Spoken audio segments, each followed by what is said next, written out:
No. What's your wife protesting to, Dallas? She doesn't like that I'm talking about guns. What? Why? She's She's a little more liberal than you.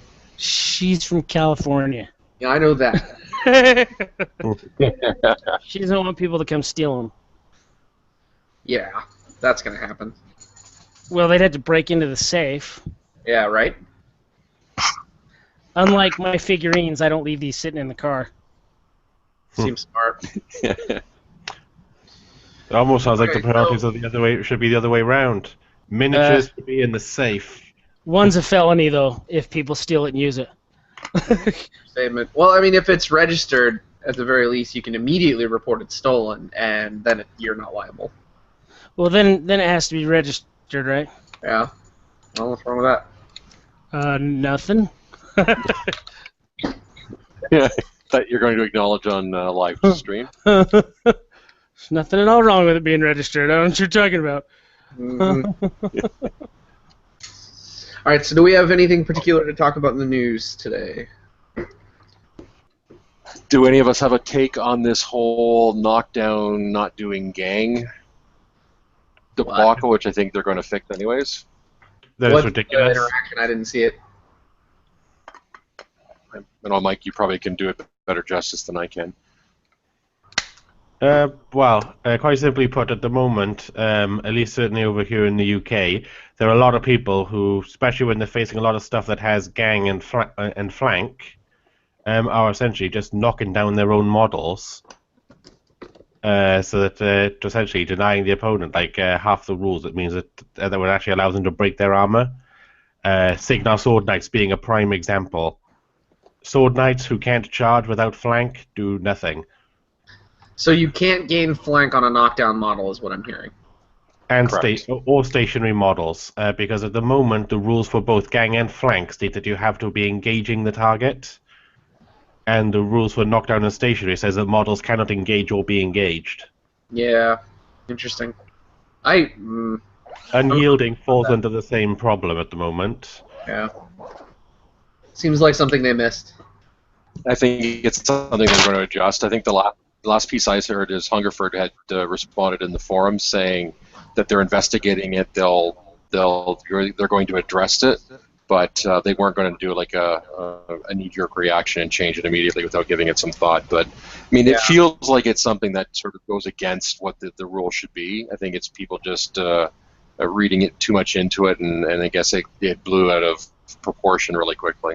Maybe I do appreciate innovation by clever players, honestly. Like, you're dealing with people who are like, hey, I know a way to not get totally wrecked by this rule, and so they knock their own crap down, which is, I don't know, I think it's pretty clever, honestly.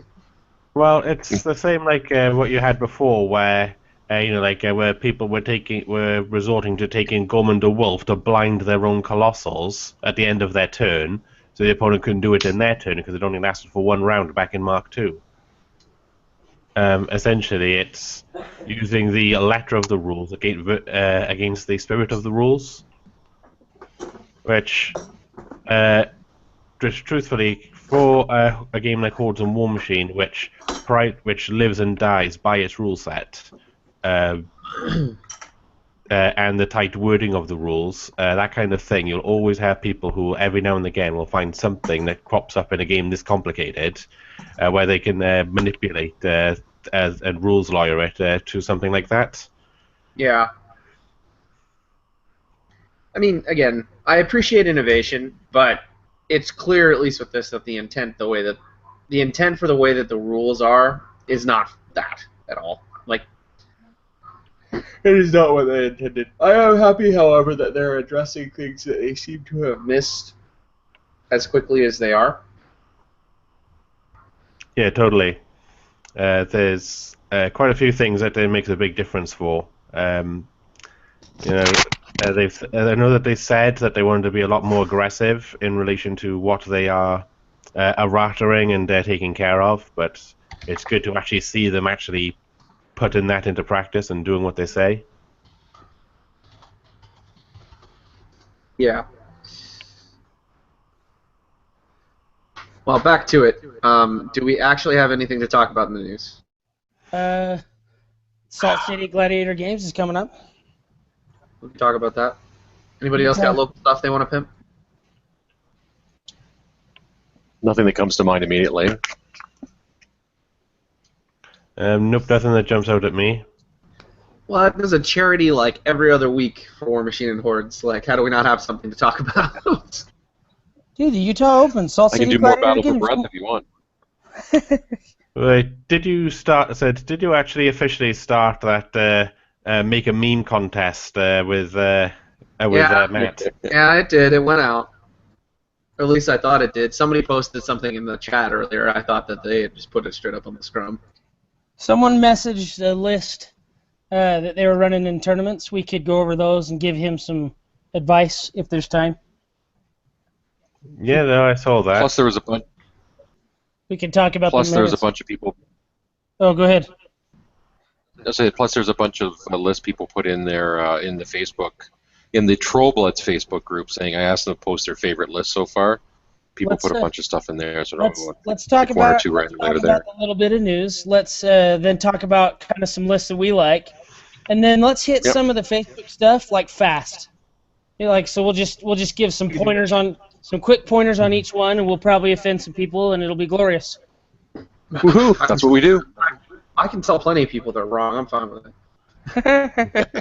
The only thing I want to talk about is I've come up with I had an epiphany. I found a way that I don't know if anyone will do it or not. In the battle reporter, there's now a community/meta code, so you can put your own code in there for your group, so you can actually filter down onto your group's results only. So even though you're contributing to everyone as a whole, you can actually grab your stuff out of the reports from the raw data if you want. Again, whether anyone else will do it, who knows? But a couple groups in Texas have already started. We'll see. I still have games I need to put into that. I keep forgetting to do it. It's because you're a bad Do person. it. I'm lazy is really what it is. Do it while we're on the call. Lazy. Oh, that a kid. All right, are we ready to go? Yeah, let me just switch us over to the... Sweet. Go I back to have a transit. tiny little desktop fan blowing on me that I hope is not making a lot of noise into my mic. It's going like this. Is it? Crap.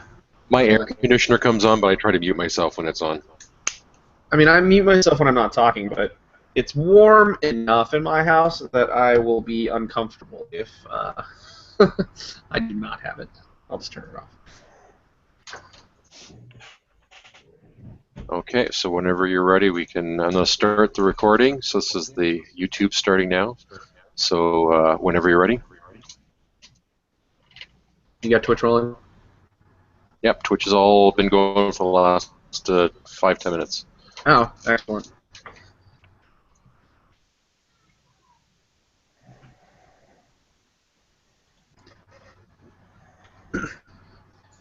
Hello and welcome once again to another episode of the Scrumcast over handcannononline.com, where we try to be the Ragnarok and not the Roll.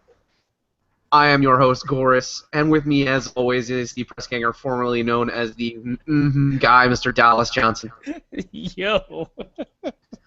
I've got our Canadian troll, Fraser Belfort, DefEd Dice on all things social media. That was both the best and the worst intro you've done in a while. Thank Congratulations, you. sir. Try not to laugh too hard at it. Good, come on. No, I agree. It was fantastic. It was both the best and the worst. I'm glad I can disappoint and please all of you at the same time. That sounds great. And with us again is our UK troll, Bakarayu, Mike Davis. Welcome.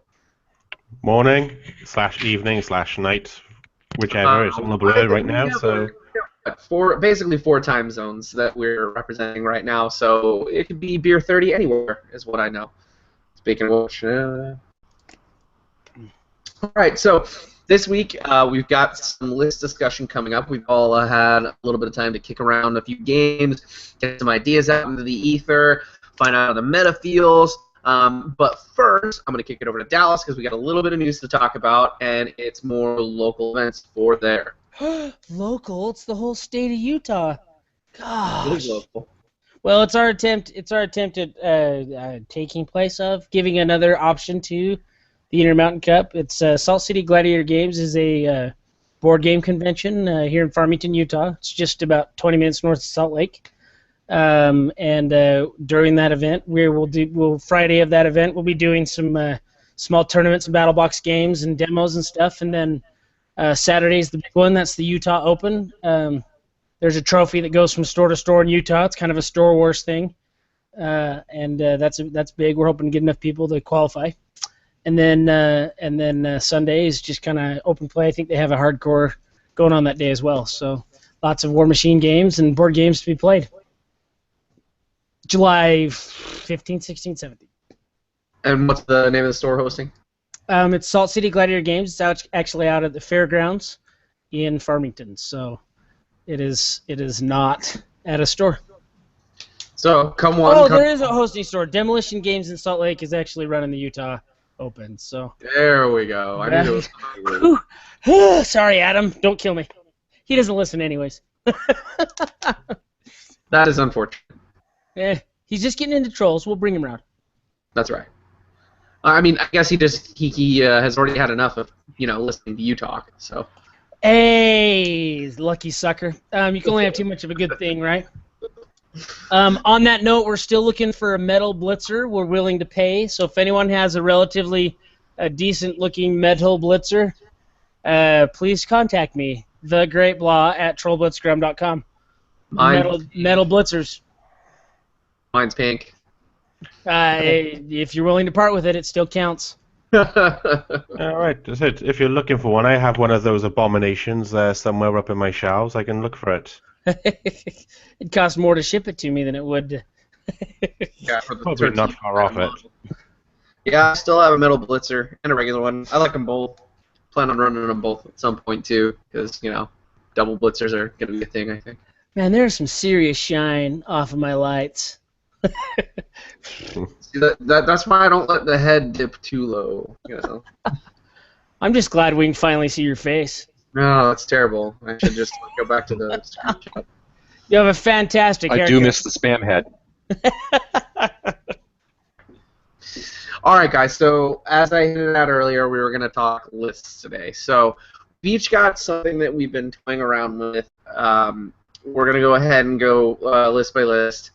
Tell everybody what it is, give it a little discussion, and maybe even if anybody's interested, if you're in the Twitch chat, please, if you have any questions about why the list is built, why it is, or thoughts about how you could tweak it, maybe sort of for your own playstyle, just send it over, and Fraser will go ahead and field those, and we'll go from there. With that being said, I will go ahead and start with Mike because I think he has our first edition of a Ragnar list. Mike, go ahead and take it away. Well, I haven't had the chance to actually play it because, admittedly, the majority of my playtest efforts at the moment have been with my Legion, which I'm taking to tournaments. But I've been playing around with what I actually want from a Ragnar list, and essentially, I want something that can hit hard and fast, but also be pretty durable. And so I've gone with Ragnar with a Rune Bearer, and then his battle group is made up of a Glacier King, a Mauler, and a Pyre Troll. And then you've got a minimum Krill Stone with the Elder, a unit of Fire Eaters, full Fen Blades with a unit attachment. Essentially, it leaves you with 6 floating points, which, for now, I've gone with a Fellcaller hero and a Swamp Gobbler Chef, but a couple of more solo options open up from minions if you take a Kithkar rather than the Fellcaller. Depends on what you're looking for from him. So the list itself. Hits pretty hard and very fast. With the Mauler there, you still have the ability to put a +5 strength swing on any of your models, including the Glacier King. And under the feet with Armor 21, the Glacier King will be extremely hard to take down. I like it, honestly. It feels kind of like a Runes of War replacement, a little bit. Where it's meant to be, meant to take a good amount of board space, be hard to remove, be very annoying to deal with, and then have a lot of offensive output on the other side of it. Yeah, the only real downside to the list is there isn't much of a range game to it. Your only real range game is the Glacier King, and sort of a short range game with the Pyre Troll and the Fire Eaters. Because Which I don't think is terrible, to be honest. So right now, like the way that most games seem to shake out, at least as far as I've seen from other people, is that you've got either a shift towards guns or a shift towards jacks, and one or the other will benefit this list, greatly. Obviously, the list against jacks is where you're going to shine. So the lack of a gun isn't really bad there. So depending on what you pair this with, this list actually is going to be really good against somebody who can deal with that range game, i.e. like a Gunny or a number of others that could potentially fight against it. What I'm hoping, and I had this discussion just recently, is that you will start to see a move towards more combined arms types armies, which makes your list perform even better because you have just enough skew with a little bit of utility to be useful in a lot of situations. Yep, that's what I'm hoping for from the list. Because I'm still a fan of the Glacier King, even though he's lost just a tiny bit of shine of what he had in Mark II, but he's still excellent in Mark III. The stuff that he got made up for the shorter range on his Snowfall ability.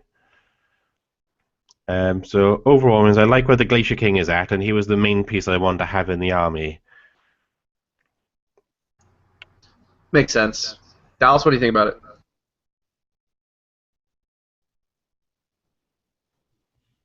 Sorry, I was muted and on a different screen. Actually, my list is pretty similar to his, only mine's not quite as durable, but I'm hoping it's a little faster. Because I also built a Ragnar list, and I have lots of the same elements in my list that he has. Hey, segue. Hey! Well, so Ragnar, of course. I have a Mauler, Ruck, and a Slag Troll, is my battle group.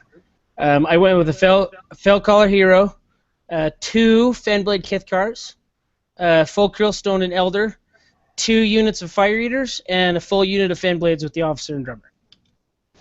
So, again, not as durable as Mike's, but hopefully a little quicker. A little easier to run in and jam, and the whole idea is to be super aggressive and survive via the feet if you can, and then pretty much go to town on them with Rock's Animus or the Mauler's Animus plus Pulverizer. And any of those war beasts are hitting pretty friggin' hard. So if you can survive on the way in, which you should be able to do, it could be bad news bears. Indeed. I was kind of actually baffled if you were talking about faster. What was it? Was there a consideration for an Axer in the list? A little bit. I mean, I could always drop the stone. Is there enough if I drop the stone? No. Yeah, with the stone and the Elder, I can fit an Axer in. Yeah, it's 9 points. Right? I don't really need the stone. So then I'd add an Axer. And that gives me 2 points left for a mercenary solo unit, probably the Swamp Gobbers or the Feral Geist, and I'd probably go Swamp Gobbers just because I like the little bit of help hiding things going in. So there you go, Axer. Indeed. So let's talk a second about Ragnar, because he's been one of the ones that I think we've been slightly silent on, mostly because I personally haven't played him much, and he hasn't really been on my radar. I kind of feel like he's gonna be the butcher, like, of a faction, right? He's gonna be a very pointed, relatively easy to use warlock who's quite potent, with not a whole lot of nuance, but is just really good across the board. Well, he's got a couple of the things that he's got going for him that really helps a lot is with his melee weapon. If you get a crit when you hit with it, you knock everything in a 4-inch AoE down, which is really nice. And then he also can do that with Shockwave, with his spell Shockwave. So he's got a couple different ways to knock crap down. And with Pulverizer, he's one of the few ways you can buff any model, not just a War Beast, into hitting harder than it does. So there's something there. So Like I you know said, for me, relatively straightforward, easy to use. Go ahead, Fraser. Say, and the few games I've played with the battle box games, Earth Sanctuary, being able to give dug in for one focus has really helped protecting some of the models, giving like cover, and not being able to be don't getting blast damage as well. So I found that's really helpful as well. Yeah, especially on Ragnar himself. You know, having a caster that you can reliably always have at like defense 18 against the vast majority of shooting and magic, independent of terrain, is pretty significant. Yeah, it seems reasonable. I'm looking forward to testing him out eventually when they release him in a blister and not in a battle box, because I don't need all those extra models. I'm actually kind of curious, Fraser, since you're still sort of the newest player among all of us. Like, what has your experience been for Ragnar? I've played. Well, I'm 0 for 2. One was because I was so proud of myself pre-measuring against my son's Kador box, where I figured, oh, you can only charge this far. Went about half an inch, then forgot his feet gave him 2 inches of speed, so he came up and pummeled me. So that one wasn't my most stellar moment, having my 15-year-old just hand my ass back to me. But so far, my biggest challenge from him is the fact that Hex Blast, Pulverizer, and Shockwave of unit are all cost-free spells. So you've got a heavy list of, and the only thing that is cost 1 is the Earth Sanctuary. So you have to do a bit of keep track of your usage for that. That so far I think has been the biggest challenge. I mean, in battle boxes you don't have to worry about filling up the stone, but I wonder if it's going to be a challenge to use your magic and be able to fill your stone relatively quickly, unless there's unless the tier list winds up giving you, or theme list winds up giving you something a little bit down the road. Yeah, I feel like the Rune Bearer is sort of a required piece for his lists that are not battle box. It's having the Fury efficiency to do more than one spell a turn will be important, and then on top of that, when you can account for, you can account for having the option of Pulverizer or Blast or Shockwave. Having the Fury efficiency is important. Agreed. Yeah, same here, very much so. That's why I really didn't want to spend the 4 points for a Rune Bearer with Ragnar, but he just felt like such a requirement for his intended Fury expenditure that I didn't really have much of a choice.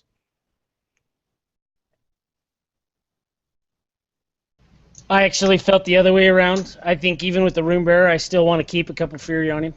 And so I don't really need the Rune Bearer because I might boost a hit or boost damage, but I'm still going to keep 1 or 2 Fury, so I'm not going to cast a second spell anyhow. I don't know. It's just me. I'll have to see how it feels when I start to play him. Right now, he seems slightly underwhelming, but that's probably just due to not using him and not seeing the potential on the table. I like his spell list and everything. It's just I'm not seeing it quite yet.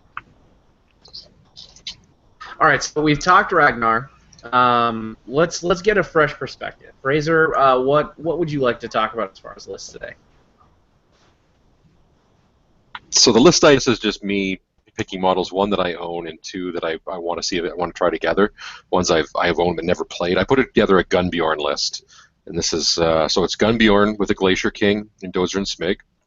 A War Wagon, because you keep talking about how good they are, and I have the model and I love it, and I want to get it on the table. Dunya Knot, 2 units of Fire Eaters, and the Krillstone with the Elder. So in my sort of thought when I was putting this together, I like having Snipe on the Glacier King to get that nice 14-inch or 16-inch 3 shots.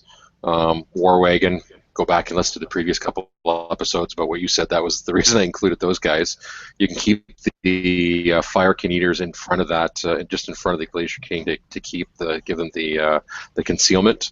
And the Dunya Knot is just to make sure you have any kind of dice manipulation or rerolls as you need them. So that was sort of my initial list I put together for Gunbjorn.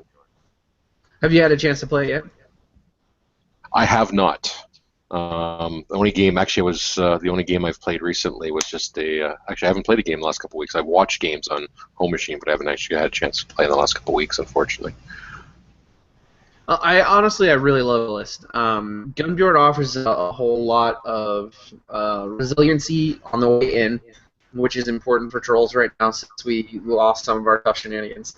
One thing I think you shouldn't discount, though, is Snipe on the War Wagon is almost more valuable than it is on the Glacier King, because the Glacier King can't aim and be engaged at the same time. So even when the lines have finally clashed, having the Snipe on an arcing fire model is really important. It means that your opponent simply can't hide things you want to shoot at from you. And then when you pile on top of that you have the knot, that means that his accuracy basically goes up effectively 2 points because you get the reroll. I mean, it's something in there, right? Close to that is 1.5. Dallas, you know the numbers, right? Sorry, I had myself muted again. I do know the numbers. What are we talking about? We're talking about the accuracy increase of the rerolls. I'm not doing it or not. Oh, it's about +2. I thought it was about +2, which is good. Yeah. It's the exact number is 1.8.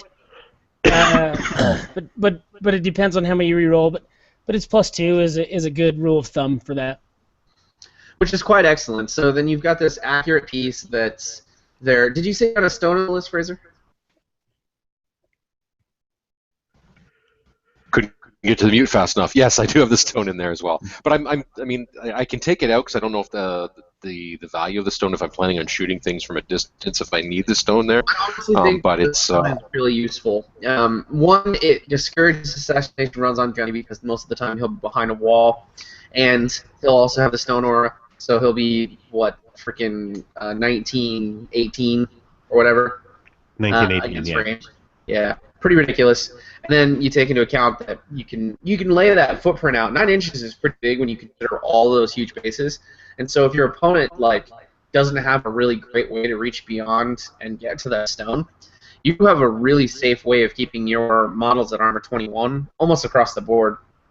So the War Wagon doesn't die in an engagement unless your opponent commits heavy to it, and then that's a huge mistake on your opponent's part, because then if they do that, it's just left in the open, and the Glacier King just pushes its ass wherever the hell it wants to, and then it never sees engagement again. Furthermore, you've got that control piece, because most infantry aren't going to have a really easy time taking the War Wagon out, which means that your Glacier King dictates when and where you get engaged by heavy.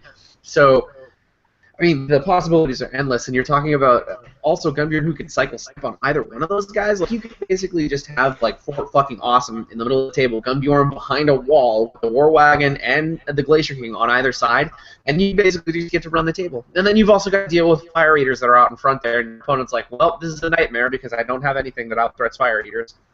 I mean, even the longest of, I think long gunners are probably one of the only things that out-threat Fire Eaters, and I don't think you're still going to see them for quite some time before people start to get used to Signar. I like the list. I like it quite a bit, and if I actually had a Glacier King, I would play it. My Gunbjorn list, however, is slightly different. I think you're going to have a blast. Mike, what do you think about the list? My list is very, very similar to Fraser's, but mine, I said, because Gunbjorn is one of my favorite casters from Mark II, so he was one of the first casters really I was working on in Mark III. Mine's very similar, Gunny with the Glacier King, Dozer and Smig, but I've got a Pyre Troll in there as well. Still with the War Wagon, but then the list is shored up then with double Fire Eaters, and then the minimum Creel Stone with the Elder. So very similar sort of play style to Fraser's. The Pyre Troll, as well as being a great enabler for the Fire Eaters, is also a great source for Lucky Shot, because he's still a Rat 7 with AoE 3, range 10, potentially 14, that automatically sets stuff on fire. And he is a great counterpoint in the list as well then for certain lists against certain factions like Menoth and Legion to discourage assassinations on Gunny.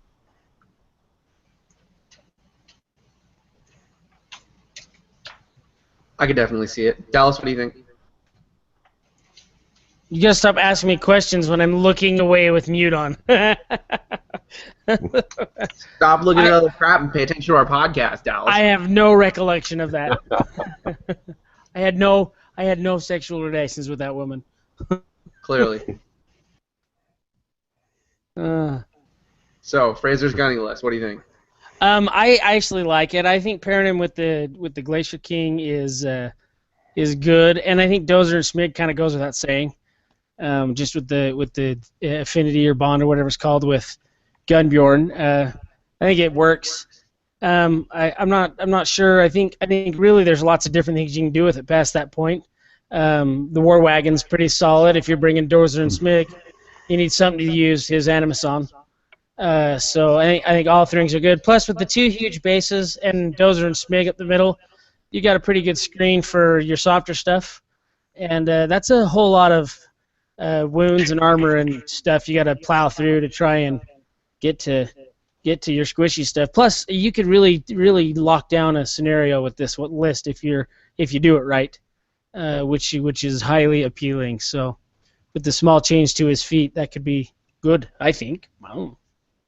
I think it's great, and honestly, I think basically being able to posture with this list early by running nearly everything is actually what's going to make or break the potential of this. Like, you could, if you foresaw your opponent being able to shoot a majority of your army off the table turn one, simply feeding and failing a charge forward with Gunbjorn could like make the game, because you could prevent them from shooting your front line of fire eaters right away and force them to try and engage in melee, which means running for them most of the time. And then you've got basically safe harbor for all the rest of your list at this point, which means you can run everything, and then next turn you've basically got the run of the scenario because you're able to either charge the enemy, move up into the zone, and be impossible to move out of it if they, if they can't kill your Glacier King, which is also highly difficult. So. Yes, like with Gunny, I almost see like the Glacier King, War Wagon, and Dozer and Smig as the holy trinity for him that the Maul-Araxer Impaler used to be with Madrak in Mark II.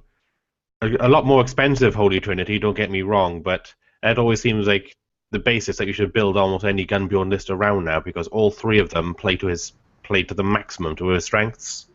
Furthermore, guns, based on the way that guns operate in the current meta, having a battle group like that and the War Wagon is incredibly strong. Yeah, no, I agree on that. Whereas for large amount of the shooting at the moment, because it's basically, at least from what I'm seeing, is two different sorts of metas evolving. One of which is just outright dude spam, and the other one is like a light jack or beast spam. Primarily light jacks with factions like Signa who have very cheap but very efficient ranged pieces.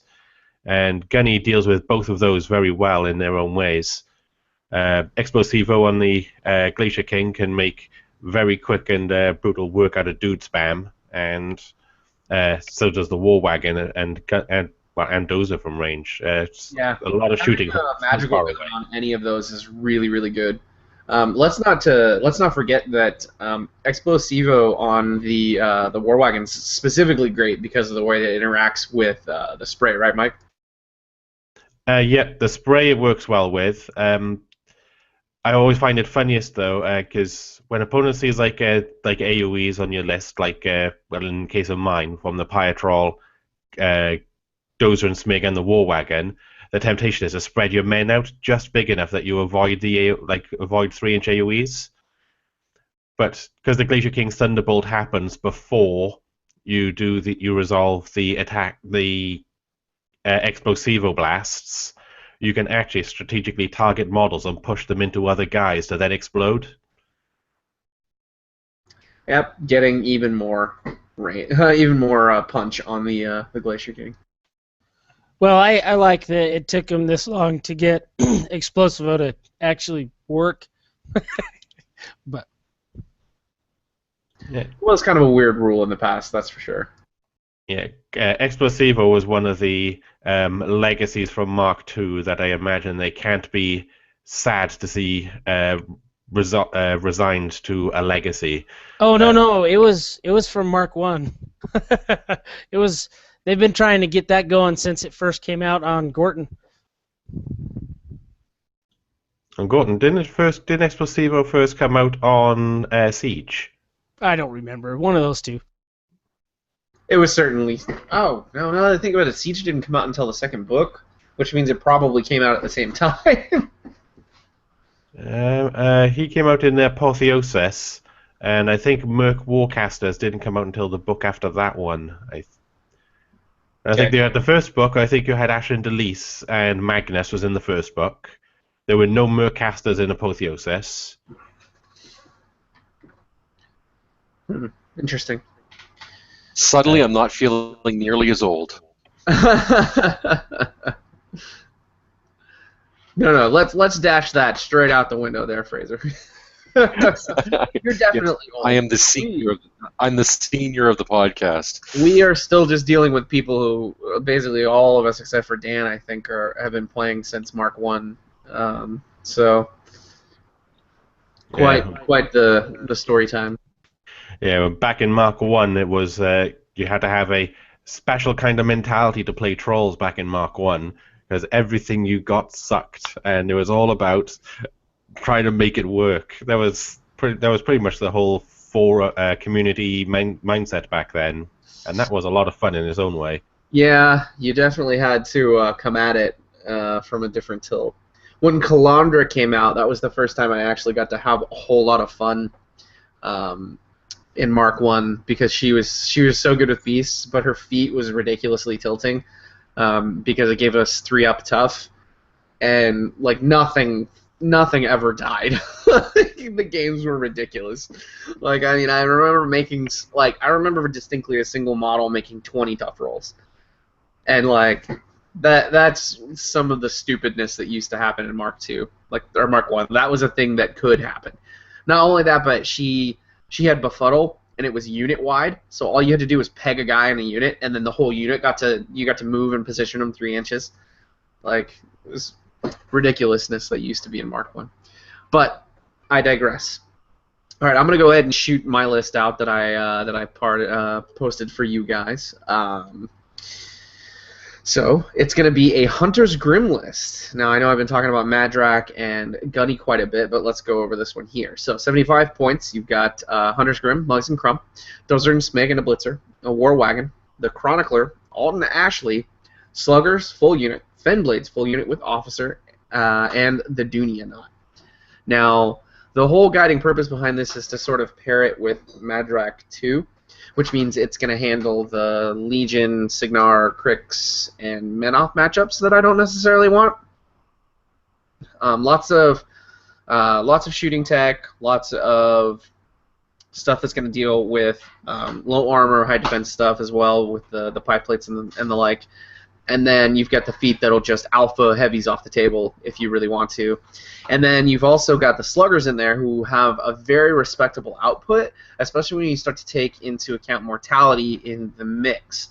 So it's a really solid, it's a really solid combined arms, because you've got the punch of the Fenblades, the guns in the list, the ability to buff, and the ability to debuff. So it felt like a very rounded way to play, and then Fenblades are always good, which is why you see them in so many lists these days. Dallas, what do you think about this list? I'm impressed that you put sluggers in it, to be honest with you. You're the one that's been lauding how good they are now, so I need you to make sure they work before I try to play them again. I have them. I actually own a unit. They're sitting on the table, but they're about to get thrown in the bag because this Hunter's Grim list is going to be fun, and I think big work. I like it against like Legion, maybe Circle, maybe Crix. I mean, I like it against those matchups that seem to be hard for most of our other guys. Yeah, I like it. I don't think I'd change much on it if I was going to play it. Yeah, it's just got that feel to it, like, you know, if you're a low armor, high defense warcaster, Grim is a nightmare for you. Like, he will just shoot you all day and you can't stop him. Furthermore, if that War Wagon gets a hill at any point in the game, like, move everything away from your warcaster, because he will just end up killing you if you're not careful. And, you know, pipe plates just remove Crix infantry from the table like nobody's business. So it's one of those things that I've really thought about and I liked. Mike, what do you think? Well, I don't see why the War Wagon would need a hill. The War Wagon's got arcing fire anyway. Oh, that's true. It would remove the 1-inch disparity that arcing fire has, but you're probably right. It wouldn't really matter. I mean, it would open the field entirely, but you know. Yeah, but that said, though, it's a well-rounded list. Whereas the big challenge I always had with Hunter's Grim and Mark II, admittedly, probably wouldn't be so much of a problem if I'd played them a lot more. Is order of activation. They're one of the most order of activation complex casters that we have in Trolls. Whereas I like Alton Ashley in the list, whereas that combined with mortality means you can shut down healing on a whole lot of stuff. Yeah, absolutely. It's definitely a hordes counter too. Now that I think about it, plays hell against a lot of stuff. Furthermore, like even things like Scorn, where their beasts are high armor, like just being able to knock things down, take them out of the battle, or to affect a lot of things around them is really good. And Alton Ashley just reinforces that. Yeah, one thing that I like that I thought you might have tried to find room for in the list is two of the what are they bloody called now exactly? The light cavalry solos, the minion one, the scouts. Yeah, the Afraid. Yeah, that's it. Yeah, the Afraid Scouts. Those are really good. The Farret Scouts. Because there's 12 points, but two of them with marksman and armor piercing, reposition 5 with a big movement and range. Pair that up with mortality as well, so that you've also got so that you've basically like your stock armor 18 heavy drops down to armor 9, and then you take another 2 off to take it down to 7. So basically you got straight dice picking columns and then retreating 5 inches away.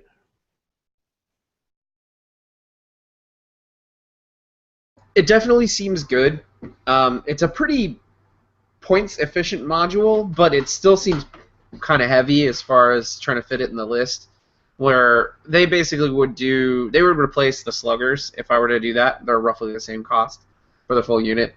But the sluggers, I feel, because their faction get the benefit a little better, and then they in turn become more accurate, which is sort of why I ended up putting them in there. The Freights, however, have come into consideration when I have been list building for Calandra, so I think there's still hope, and I own 2 of them. People were like, Croak Raiders, Croak Raiders, Croak Raiders, Croak Raiders, and I was like, look at these fucking Afraid Scouts. I'm going to get some work out of these motherfuckers, and I didn't really get it in Mark II, but in Mark III, they're going to be terrors. Oh no, I totally agree with that. Whereas I was a huge fan of the Farret Scouts in Mark II as well, but just like the Highwaymen, not long after they came out, Croak Raiders just simply outshone almost every other range unit in the game. That's been reined in a little bit now, but the Farret Scouts have pretty much come through exactly as they were. So I'm very much happy with where our Farret Scouts are at, and there was certainly a bunch of lists where you can see that you would take 2 of them. You know, you could have them next to a Glacier King, you know, and they have the concealment, so they're defense 16 while putting out their own range shots. And they have enough movement that he moves up, they move up entirely, shoot, and move back entirely into the concealment with the Glacier King. Kind of dumb, just a little bit. All right, so Fraser, what do you think about my Hunter's Grim list? I'm with Dallas. I love the fact that the Scattergunners are going to see some play because they've been one of those units that I've always wanted to try out, and every time I looked down, I said no. Sorry, Sluggers, yes. I've always wanted to try them out, and then figured no, I got to put them back. So I'm very excited to see those in the list.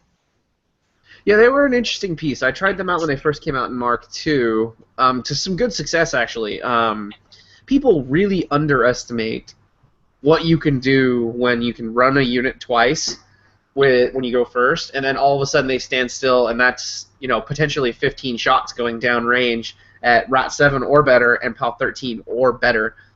That's a lot of output for not a lot of points, and they were harder to remove before with the 5 wounds they used to have, but now at 1 wound they're pretty appropriately costed, and I think that they're going to be pretty interesting. And I plan to take them with me this week, so you'll see if I can get any work out of them. they're also one of those units that operates really well when they have a screen in front of them. So you can choose to either hit infantry, or what I think they're actually designed for is to sort of tee off on lights and heavies once you can apply snipe to them with the Hunter Scream feat, which is pretty potent, if you ask me. So that's one of the things that I'm really looking forward to now. So do we have any other lists that we wanted to discuss? There was one. There was one gentleman. I can't remember who his name. Posted on the TrollbloodScrum for Facebook page about some advice that he was looking for with a Borka 1 list. I've been trying to go through to see if I can find the exact list that he was looking to play around with. Yeah, throw that into the Facebook chat when you find it, Mike. Always love seeing stuff from the community. There was also one in the messages, a fellow that's going to a tournament soon if he didn't go this weekend, that we commented on that might... Oh, Dallas, what is that happening again this weekend? Salt City Gladiator Games. Oh, that. Okay. That's next weekend. Excuse me. This weekend I'm running in a triathlon. You're a braver man than I. I don't swim good, so if I can make it through the swim portion without drowning, I'm usually okay. That's what happens when you have short legs. Shut up.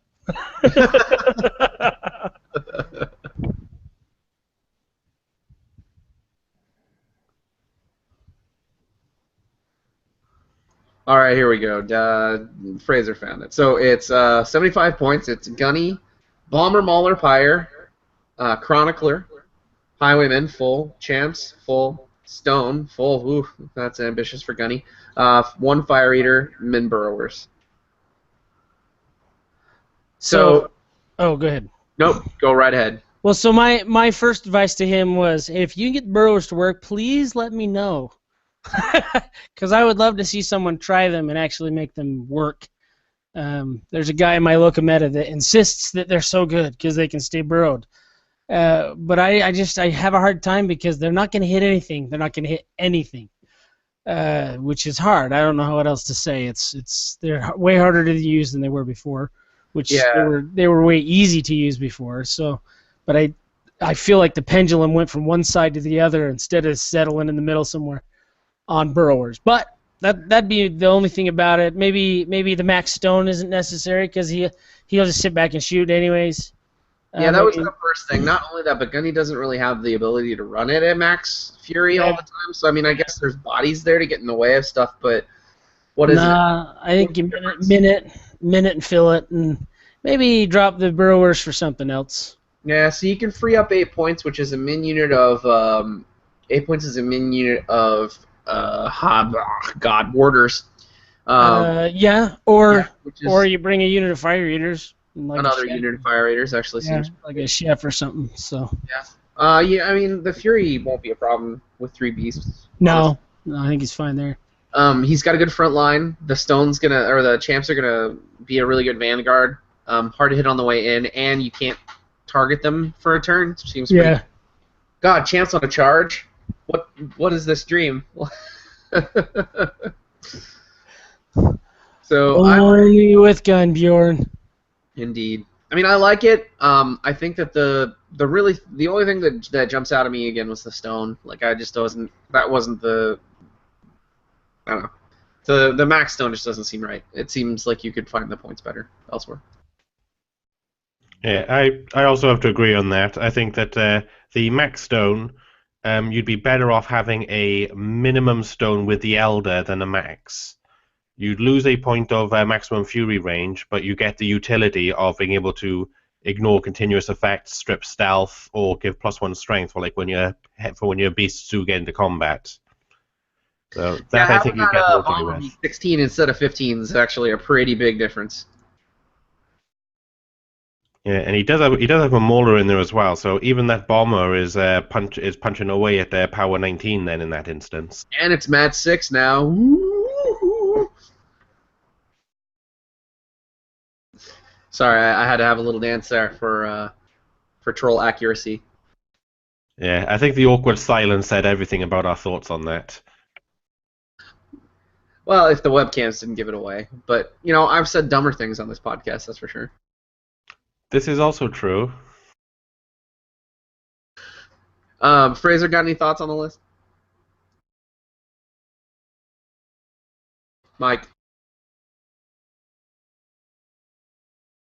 Yeah, Fraser, you're on mute. That's what I meant. As I said, I've been too busy looking for the next stuff we're going to talk about to think about what you guys are just talking about now. So the short answer is no. Well, all right then. Let's move on. All right, Dallas, you want to go over the second list that we got here? Yeah, once I pull it up. Fraser posted it as well. Looks like his Gavin's list that he was intending to pair with Gunny was Calandra. Oh, the Calandra list. So, let me see if I can remember it here. I like Calandra. I have a big problem keeping her alive. And I haven't played her in Mark III yet. But I'm hoping I don't have the same problem with her. I don't know. I can keep I'm looking Doomshaper at alive. it here, the lists are carbon copy. It seems like he wanted to run one or the other. I think he was going to use them both, but I'm not sure. I like it better with Calandra. Is that weird? No, not at all. The list as it is, I think it's better being run by Calandra than by Gunbjorn. Well, plus the second list has Fenblades, and a little bit of Highwaymen. Well, they're in the both lists. But The Highwaymen are the ones that stand out to me as across the board the most uncomfortable pick there. I'd change the Highwaymen in the Calandra list. That'd be my one change, one recommend. I mean the battle group's fine, the stone's fine, but yeah, I don't know. Yeah, those are his two lists. That's what I thought. Yeah. So I think you want to differentiate them a little more if you can, Gav. I like them both. I like the Fenblades a lot more in the Calandra one. I think you drop the Highwaymen and go with something else. I think you skewed a little bit. Yeah, that's what I'm saying. So try and differentiate them more if you can. That way, when you play list chicken and hit people in the tournament, they're not looking at two versions of pretty much the same list, and they only have to think about the different casters. And one thing that I find that people don't really realize is Calandra actually synergizes really well with range pieces, and if you take something that's a little better than Highwaymen, because, I mean, they're good, but, I mean, dare I say, sluggers with rerolls are pretty goddamn good. Yeah. So, I mean, there's a chance here for you to take pieces like the War Wagon or even the Thumper. The Thumper's fucking fantastic in this list. Like, you've got accurate, rerollable knockdown on a stick. Good. Like, I feel like you should really sort of find your theme for the list. Like, the Gunny list is a very all-comers, a very rounded list, and I think it works really well for what you're trying to do. You really should figure out if you want to take Calandra in like a defense skewy way, or a range skewy way, or in a dude spam skewy way. Because and I don't know what he has available. I don't know what his other model choices are. But skew, I think you take them both and you just separate them a little bit more. I think they're both fine with just minor tweaks. And to be perfectly honest with you, we can tell you what to do all day long, but play what you're comfortable with would be my final piece of advice. But yeah, just try and separate those a little bit more in the way they function, so that you bring a little bit more to the table when they have to decide what they're fighting against. Listen to me though. Go buy Nis Hunters, pin and paint them all in the time between your next tournament, and play those instead. Like that's Nis Hunters are so hard to put together. You really don't like him, do you? Like, what did Gav ever do to you to give him instructions like that? Yeah, I said my advice would be to go in a little bit of a different direction with Calandra, though. Whereas I actually like Highwaymen with Calandra, but to get the most out of them, you have to take Braylon with her as well, because once you can turn around a heavy, and then you've got 12 shots from this minimum Highwayman unit with boosted attack and damage rolls, being able to re-roll 1s and 2s on her feat turn, that minimum unit will take a heavy off the board. Maybe, yeah, I can see that. Well, they can do it from the relative safety of the side of the board they're safer on, rather than trying to run them up and around. So I like that. Seems good. I just, with my experience with the Calandra, I've always just, I don't like middle of the road lists with her. She takes certain elements of this game and then turns it up to 11, which is kind of her shtick, I guess. It's the thing that she does really well. It's the reason why EE works so well. It's like, hey, you've got such a great volume of attacks and so many wounds and all this. So when you crank the numbers up on like how many attacks your opponent has to make against you successfully to be successful, that's when she starts to swing the game and your opponent can't do anything about it. I mean, same thing said for volume of attacks. So like if you have a bunch of guns and a bunch of extra attacks, she starts to swing and the feat starts to be crazy strong. So cranking it up in any one way will give you a return on investment no matter what. Sweet. Indeed, indeed. Do we have another list from Facebook? I thought we had at least 3. There was what I posted to when I posted the promo for this, and for those listening, we do record this live every Wednesday. I don't know if we talk about that at all while we're recording, but we record it every Wednesday at 7 p.m. Eastern, or sorry, Pacific time, 10 p.m. Eastern. But when I posted it, I asked people to put their favorite list, and there was about 10 lists posted. Those were any lists, which I thought was kind of interesting. I'll run through a couple of ones, like this runs Gunny with a Glacier King and a Mountain King, which I thought was kind of interesting. I like that Whelps, a lot. Brayland, a Min Creel Stone, the Highwayman, and the Swamp Gobbers. So that was his.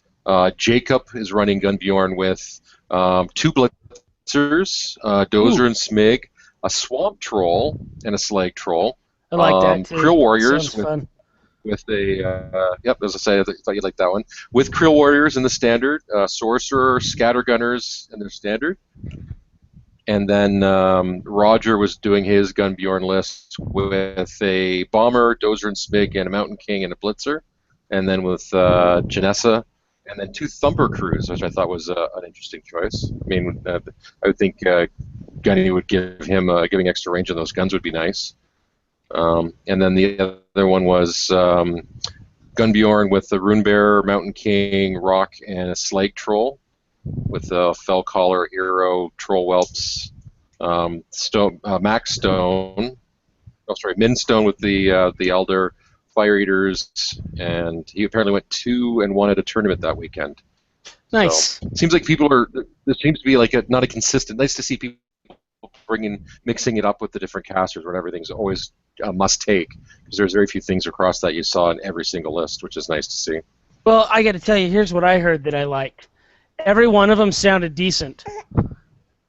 So I like that each one of them could work. Sorry. I just don't need to hear every breath you take. Matt, I am your father. We were born in die. How about every move he makes? No. Oh, God. I thought about going there, but I police thought line. it was safe not to. But hey, there's somebody definitely watching you. Ah! Oh. So terrible. Right now, there's 7 people on Twitch watching him. And I'm pretty sure I heard a collective groan right throughout the entire world. So Good. I'm glad. I hope everybody who listens to this podcast, I hope that hurts your soul. You're 2 for 2, Matt. This is fantastic. I know, right? It's like I'm getting funnier by the podcast. This is not a true statement, at any rate. So I think that we're coming to a really good spot as far as trolls are in list building.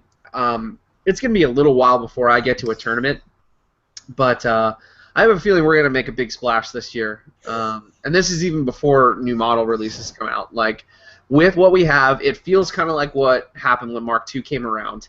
And we were so stoked because everything got so much more powerful, and people were like, holy shit, what the hell is going on with trolls? And so, I don't know, we'll see. I made some changes to my gaming schedule. I should be gaming at least once a week now, at the very least. I'm the only troll player in my very small meta, which means I'm gonna be the one who's gonna be breaking some hearts, and now I'm gonna have to deal with people list dojoing for me. It'll be fun, you know. Sweet. I know. The big fish mentality is what it is. I'm the only troll player in my meta right now too. So.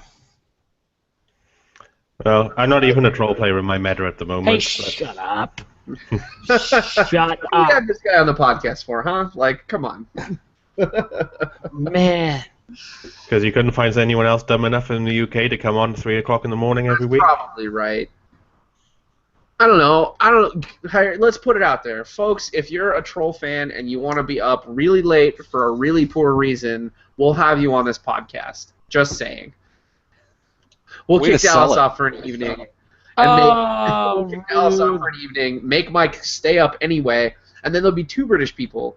One Welsh and whoever else ends up being there, excuse me. And we'll have some personality on the podcast finally. You just called him a bad name. That was rude. Well, you could have called me French. Oh, sorry. Oh, we better stop. I'm gonna get myself into more trouble. That's all right. What podcast would this be if we didn't just evolve into name calling at the end? I'm just jealous. That's all there is to it. Mm-hmm. Yeah, because we have actual tartans. Damn it. Hey, that's a lot of awkward silence there. Did we lose the rest of our Twitch viewers? Must have. I mean, I'm Irish by heritage, right? That counts for something, maybe. My last name's Ramsey. That something, right? Hey, me too, buddy. At least we think so. Something like that, huh? All right. I think we've exhausted our material for the evening. Let's not drag this on for our listeners here. Oh, poor Dan's got to edit that last part. It could be worse. I think that he should just leave the silence in. Like, that's what I think. All right, Dallas. One last time. Pimp your con. Pimp my con. Salt City Gladiator Games, June 15th, 16th, 17th. If you're anywhere near the Salt Lake area, come on down. If you buy a tournament ticket, then you get free entry to the con for the day of the tournament you're playing in. So, come on down. Excelente. All right, gentlemen. On that bombshell, this is Dan. Look, there's Dan. There was Dan. Oh. And then Dallas interrupted my ending. More work for Dan. Oh, sorry, Dan. All right. And on that bombshell, this has been the Scrumcast signing off. Oh, my wow, wife that was put good. the baby on me. Oh, Good job, guys. Dallas, come on. Come on, Dan. What's up, boys? Hey, there you go. Hey, Dennis, Did you get to listen to most of that? Yeah, I did listen to most of it. Dropped the call once for some random reason, but I jumped back on. Did it sound okay? Yeah, I didn't pick up on anything gratuitous while I was listening, but We managed to keep the echo to a minimum. I think Mike's really the biggest offender there, and then Dallas, putting his microphone in his mouth for part of the podcast. Yeah. well, I thought you guys started, and he's like setting up. I don't know what he was doing. He's like something. There's all clank to clank to clank. I'm like, He was putting his gun back there. He cleaned his shotgun. But he hadn't actually. Oh yeah, but he hadn't actually started the show yet, so it's alright. It's pretty funny though. I was cleaning my gun. Leave me alone. No, but honestly, That's not an innuendo for anything else. Sure. See you guys, I gotta go. That bit off the actual live cast. All right, man. Take it easy. Dan. Yeah, we're done. Thanks, everyone. Matt, I have a question for you. Yes. Have you played Fallout 4 on your... Do you play it on the Xbox? No. I play it on PC. Oh, I just loaded it up on my Xbox